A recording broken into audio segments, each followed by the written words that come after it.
Hello, everyone. It's me again.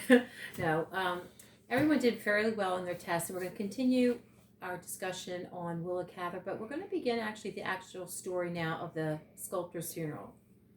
The beginning introduces us to Jim Laird, who's a confident person who keeps away from the townspeople and their differences. He just has nothing to do with that. The story takes place in Sand City, Kansas, which is a fictional city. We find out later, however, that the people were afraid of Jim because they all needed Jim's legal abilities. He was a lawyer. I'm going to read page 471, paragraph 1. It's a little long, but I'm going to read it because it's important that we hear it. Okay?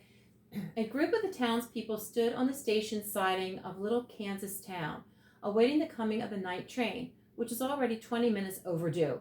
The snow had fallen thick over everything. In the pale starlight, the line of bluffs across the wide white meadows south of the town made soft, smoke-colored curves against the clear sky. The men on the siding stood first on one foot and then on the other, their hands thrust deep into their trouser pockets, their overcoats open, their shoulders screwed up with the cold, and they glanced from time to time toward the southeast, where the train track wound along the river shore.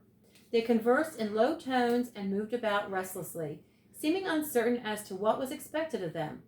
There was but one of the company who looked as if he knew exactly why he was there, and he kept conspicuously apart, walking to the far end of the platform, returning to the station door, then pacing up the track again, his chin sunk in the high collar of his overcoat, his burly shoulders drooping forward, his gait heavy and dogged. Presently he was approached by a tall, spare, grizzled man, clad in faded Grand Army suit, who shuffled out from the group and advanced with certain deference, craning his neck forward until his back made the angle of a jackknife 3/4 open. We see there how he distanced himself. He keeps himself separate. They're waiting on the body of the famous sculptor Harvey Merrick, who died at the age of 40 from tuberculosis. Now remember, Willa Cather and her family moved from Virginia to the west, out into the western area, because they were fleeing from the tuberculosis outbreak that was going on in Virginia. He was born and raised in Sand City, but was educated on the East Coast, where he became a successful artist. When the train arrives, the townsmen meet Henry Stevens, who's a student and a friend of Harvey's who accompanied the coffin back.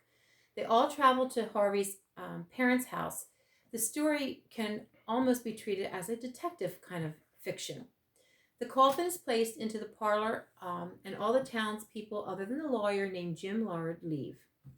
Stevens is not only shocked by the disparity between the townsman and his old instructor, he's also stunned by the vulgar state of Merrick's former home and the brash character of his mother. She comes screaming out of the house when she sees him, my boy, and this is how you come home to me." And we read that on page 74 at the very top. And Jim tells Stevens that Annie Merrick was a very cruel mother to Harvey. She made Harvey's life basically a living hell while he was here and lived home with her. And we're going to stop the story right there. But I want to remind you to keep doing your vocabulary read. For tomorrow, what you're going to do is you're going to read pages 471 to 473, which I've already read some of that and covered some of that with you. And then Thursday, again, you'll read some more. And just make sure you really are doing your work and keeping up with the reading and your videotape. Now, tomorrow, I do want notes from this video, okay? Thank you and have a good day.